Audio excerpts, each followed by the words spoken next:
जय जोहार, नमस्कार संगवारी हो। आप देख रहे हैं अभी छत्तीसगढ़ प्रदेश की तमाम बड़ी खबर देखने के लिए हमारे चैनल को सब्सक्राइब कीजिए और बेल आइकन के बटन को प्रेस कीजिए और इसी तरह से लगातार हमारी खबरें देखने के लिए बेल आइकन के बटन को प्रेस कीजिए।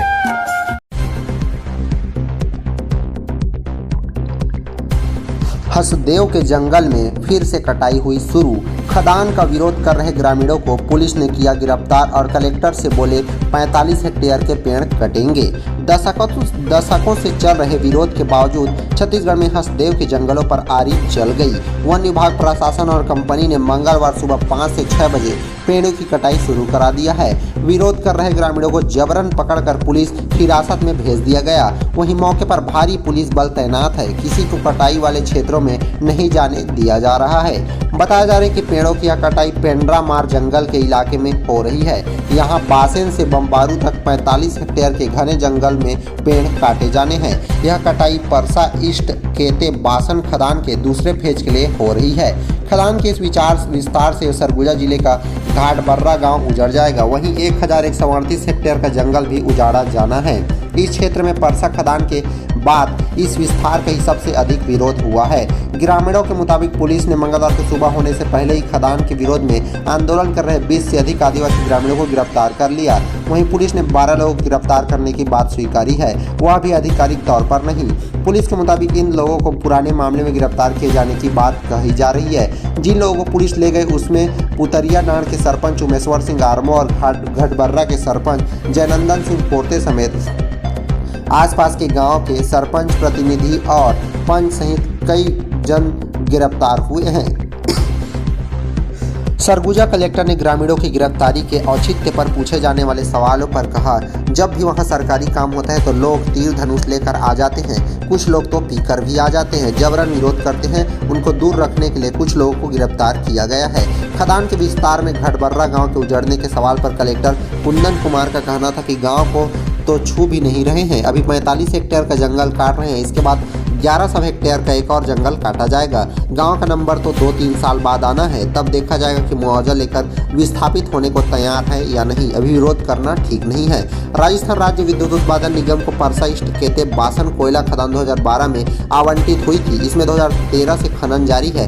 2019 में इसके लिए फेज का प्रस्ताव आया था। इसमें परियोजना के लिए 348 हेक्टेयर राजस्व भूमि और 1138 हेक्टेयर वन भूमि के अधिग्रहण सहित करीब 4000 की आबादी वाले पूरे घाटबर्रा गांव को स्थापित करने का प्रस्ताव है। इन इलाकों में इन खदान को बनाने जंगल भी काटे जा रहे हैं, जिसका ग्रामीण विरोध कर रहे हैं।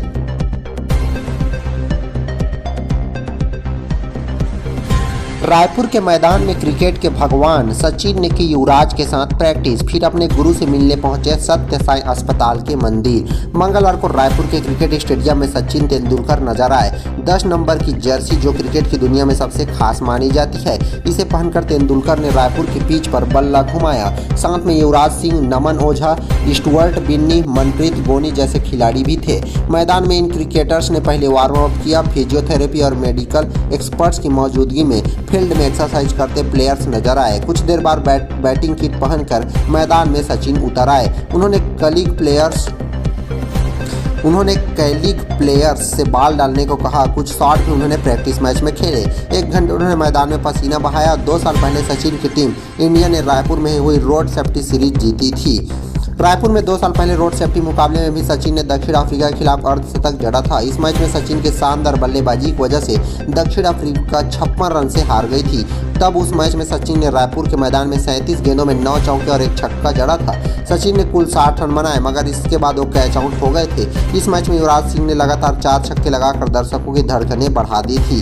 रायपुर में सत्य साई अस्पताल है। यहाँ सत्य साई का मंदिर भी है, जहाँ सचिन के अपने गुरु से मिलने गए थे। सचिन उन्हें काफी मानते हैं। सत्य साई के बड़े भक्तों में सचिन तेंदुलकर भी हैं। यहाँ पहुंचकर क्रिकेट के भगवान ने अपने भगवान को नमन किया।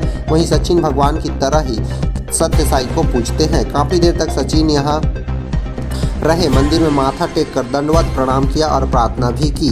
सचिन के कमरे में कर दिया था खुद को बंद। साल 2011 में सत्य साई बाबा का निधन हो गया था। बाबा के निधन के बाद सचिन तेंदुलकर जब पत्नी अंजलि के साथ पुट्टपर्थी पहुंचे थे तो उनके शव के पास बैठकर देर तक रोते रहे। सत्य साई को शिरडी के साई बाबा का अवतार माना जाता है। 24 अप्रैल 2011 को उनका निधन हो गया था। हैदराबाद में सचिन ने बाबा के निधन की खबर के बाद खुद को होटल के कमरे में बंद कर लिया था। सचिन के माता जी भी बाबा की भक्त हैं और इसी कारण साई के लिए उनके दिल में गहरा लगाव है। सचिन को जब भी कोई परेशानी होती है तो बाबा से मिलने पुट्टपर्थी पहुंच जाते हैं। क्रिकेटर सुनील गावस्कर ने सचिन की मुलाकात सत्य साई बाबा से कराई थी। मैच के दौरान कई चीज़ों पर है प्रतिबंध। Road safety world series cricket tournament का आयोजन 27 सितंबर से 1 अक्टूबर तक होना है। यहाँ बीड़ी, सिगरेट, गुटखा, तंबाकू, माचिस, लाइटर एवं ज्वलनशील पदार्थ नहीं ले जा सकते। यहाँ बाटल, डिब्बे, टिफिन, कुर्सी, स्टूल, छाता, ब्लेडर्स, स्केटर्स, बोर्ड, वाद्य यंत्र, अस्त्र, फटाका, चाकू, कटार, तलवार जैसे चीज़ों को नहीं ले जाना प्रतिबंध है।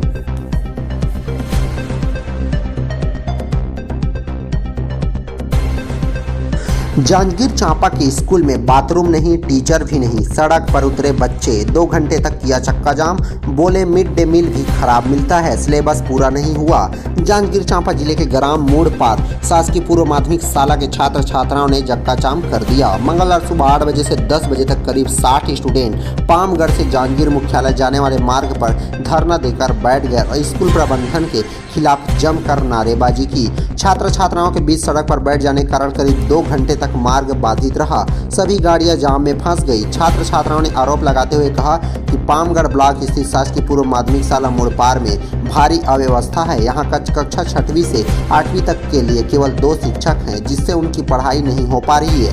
उन्होंने कहा कि जो शिक्षक हैं वे भी समय पर स्कूल नहीं पहुँच पाते और शिक्षकों की कमी के कारण उनका सिलेबस भी पूरा नहीं हो पा रहा है।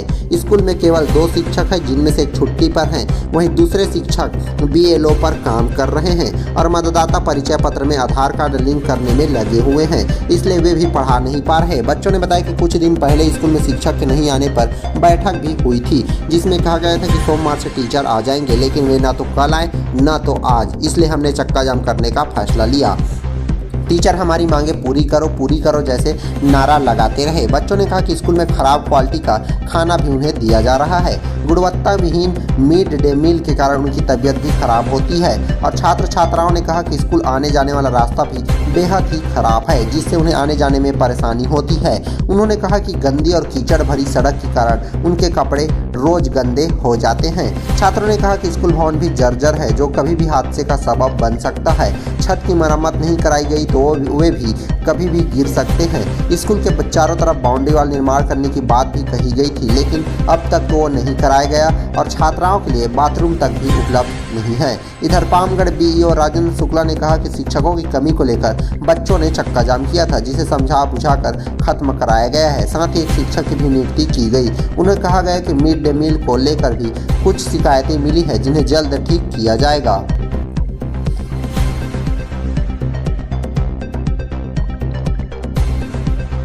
एंकर बनी सांसद को CM भूपेश बघेल का जवाब। सरोज पांडे ने वीडियो में दिखाई बदहाल सड़क। मुख्यमंत्री बोले रमन सरकार ने घटिया काम कराया है। दुर्ग की भाजपा नेत्री और राज्यसभा सांसद सरोज पांडे ने कोरबा से बलौदा बाजार जाने वाली खराब सड़कों को वीडियो में दिखाया था। सांसद ने सड़क को दिखाते हुए भूपेश सरकार के कामों पर किसी एंकर की तरह निशाना साधा था। मुख्यमंत्री भूपेश बघेल ने अब इसका जवाब दिया है। उन्होंने कहा कि इससे पहले राज्य में भाजपा की सरकार थी, सड़कों का घटिया निर्माण उसी ने किया, इसलिए 3 साल में बदहाल हो गई है। मुख्यमंत्री भूपेश बघेल सोमवार को नवरात्रि के पहले दिन दुर्ग और डोंगरगढ़ के दौरे पर थे। इसी दौरान उन्होंने राज्यसभा सांसद के घटिया सड़क को लेकर लगाए आरोप का जवाब दिया और मुख्यमंत्री भूपेश बघेल ने कहा कि सड़कें खराब है, इसे स्वीकार करने में हमें कोई दिक्कत नहीं है। मैंने ये पहले ही कहा था कि पामगढ़, रायगढ़ और जसपुर जिले में सड़कों की हालत खराब है, इसे ठीक करिए। यदि रमन सिंह इन सड़कों को ठीक से बनाए होते तो ये उखड़ती ही क्यों। उन्होंने रायपुर में एक एक्सप्रेसवे का उद्घाटन किया था, वो आज तक शुरू नहीं हो पाया, उसे उखाड़कर फिर से बनाना पड़ा है। राजनांदगांव जिले में फ्लाईओवर बनाया गया है, इसे 3 बार बनाया और उखाड़ना पड़ा है। सरोज पांडे सीधे रमन सिंह की आलोचना नहीं कर पा रही थी तो मेरे बहाने ही आलोचना कर ले रही हैं। वो ये कह रही हैं कि रमन सिंह बहुत ही घटिया किस्म की सड़क बनवाए थे जो 4 साल भी नहीं चली और उखड़ गई। 23 सितंबर को एक कार्यक्रम में शामिल होने जा रही राज्यसभा सांसद सरोज पांडे अचानक अकलतरा विधानसभा अंतर्गत बलौदा कोरबा मार्ग में रुक गई।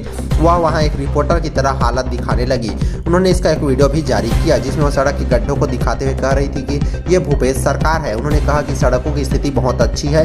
पीडब्ल्यूडी मंत्री ताम्रध्वज साहू कहते हैं कि कहीं की रोड खराब नहीं है। मैं मुख्यमंत्री और पीडब्ल्यूडी को आमंत्रित करती हूँ कि वो आकर इस सड़क को देखें कि किस तरह लोग गड्ढों में से गुजर रहे हैं और गड्ढे में सड़क है या सड़क में गड्ढा, कुछ समझ में नहीं आ रहा है। इस प्रकार से वीडियो वायरल कर दिया गया था जिसे मुख्यमंत्री ने देखकर बयान जारी किया है। जय जोहार, नमस्कार संगवारी हो, आप देख रहे हैं अभी छत्तीसगढ़ प्रदेश की तमाम बड़ी खबर देखने के लिए हमारे चैनल को सब्सक्राइब कीजिए और बेल आइकन के बटन को प्रेस कीजिए और इसी तरह से लगातार हमारी खबरें देखने के लिए बेल आइकन के बटन को प्रेस कीजिए।